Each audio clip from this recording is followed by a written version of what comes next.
Have you ever said or even thought this? If only I had more time. When God created this world we know, time became part of our reality. Now, God is outside of time. Always was, always is, and always will be. And He never changes. He's not bound by what we know as time. Mind-boggling as that is, we don't have the same option. We function within the time-space continuum. But what if we were given more time in a day? What would you do with it? Somehow we believe that if we had a few more hours every day, we could get each item on our to-do list done. I know I would be cramming more items on that to-do list. Very few of us, if we're honest, would use that extra time to reflect, rest, or restore. Time isn't really the issue at all. Each person who walks this planet has the same amount of time. No one gets any more or any less. It's what we do with that time that matters. Ephesians 5:15 through 17 has this to say about how we use our time. Be very careful then how you live, not as unwise, but as wise, making the most of every opportunity, because the days are evil. Therefore, do not be foolish, but understand what the Lord's will is. If you and I want to live life to the full, then there are some guidelines we need to follow, as we see in these verses. The first guideline: where do you want to end up? Stephen Covey coined the phrase, begin with the end in mind. We must define the target or goal for our life. One person said, to help you identify your life path, write your eulogy.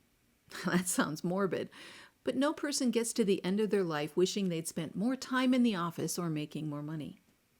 If you haven't thought about what you want to know at the end of your life, this is a good exercise. Spend at least 30 minutes thinking through what you need to know at the end of your life. How do you want to be remembered? And who do you want with you? Journal about it. Get specific. Now you've defined your target. Move on to the next guideline. That's number 2. What sucks your time? How many hours a day do you spend looking at Pinterest, playing games on your phone, scrolling through Instagram, Facebook, TikTok, or anything else? How many hours a day is the TV on in your home? While you can keep in touch with friends and family through social media, I know I do, it can be a huge time suck. One way to control this is to set a timer when you want to get on to social media. Specify the amount of time you can allow and then stick to it.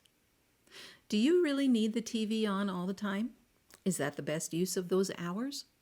Don't mistake me here. Watching TV isn't evil. But if it replaces connection with your husband and family or provides a way to avoid dealing with something important, then grab 15 seconds of courage and turn it off.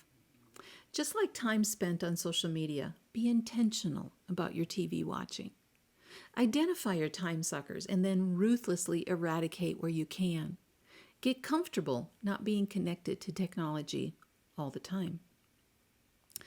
Third guideline: what feeds your soul? It's too easy to sacrifice the important for the urgent. In the process, we starve our souls. How much time do you spend reading God's Word and talking with Him relative to the amount of time you spend scrolling the internet, browsing social media, or any other activity? Again, none of those activities are wrong. But if you find yourself starving to know who you are and your purpose in life, I suggest you increase your time reading the Bible and talking to God. We find truth in God's Word, the Bible, not in the nightly news. God's Word remains constant.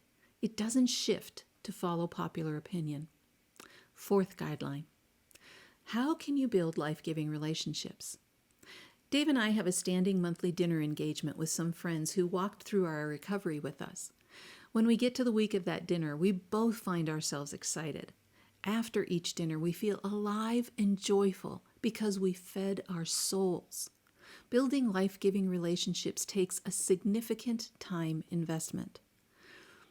In a new report published in the Journal of Social and Personal Relationships, Associate Professor of Communication Studies Jeffrey Hall found that it takes roughly 50 hours of time together to move from mere acquaintance to casual friend.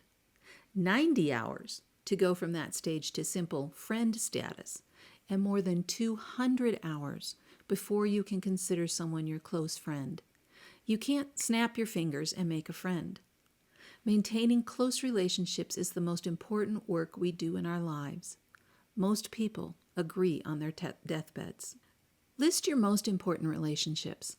How will you invest in them this week, month, and throughout the year? Remember, healthy, life-giving relationships build your soul. And the fifth guideline, what season are you in right now? You will never be able to do it all. That's a life-sucking lie. Every choice you make to say yes to something means saying no to hundreds of other options. Learning to exercise your no muscle strengthens your ability to pursue your end goal, which was our first guideline. Anne Lamott reminds us that no is a complete sentence. Stop now to assess your life. How much time do you devote to family and work? Depending on your season, that may be all the time you have each day. Good, run with it. During our initial recovery period, Dave and I worked and then spent the remaining hours learning to live together in an understanding way. We stripped life of all other commitments and obligations. I'm so thankful for that time. We slowed life to a crawl. And you know what? We discovered room to breathe and enjoy life once again. Sixth guideline, how do you capture your time? God tells us that we plan our days, but He directs our steps. Time management is a myth. Yes, I use a daily planner in which I put my appointments and have an idea of how I'd like to schedule my days. But life happens. Rarely do my days turn out exactly as I planned. What I have discovered is to capture my days, to live them intentionally. We see this in that Ephesians 5 passage I read earlier. Capturing time allows me to prioritize my relationships first. It forces me to define what is eternal, to be present throughout my day as much as possible. Sometimes capturing my time means taking a nap to honor my physical needs, or to bring a meal to a friend who's sick or needs the encouragement. Maybe I need to stop and listen to my neighbor, encourage them. When less focused on time management and more focused on time capturing, I find I have space for that which is important. Where do you find yourself wishing for more time? Go over those guidelines again. Which one will you adopt? How will you adopt it? The most soul-enriching parts of life happen outside of the urgent. Perhaps like Dave and me, you need to simplify your obligations and activities, to slow down your pace. I believe when you do, you will discover the richness of the life you've desired. Not sure how you can do this or need someone to talk through and brainstorm some ideas? Hop on over to KirstenDSamuel.com and click that blue button. Let's talk.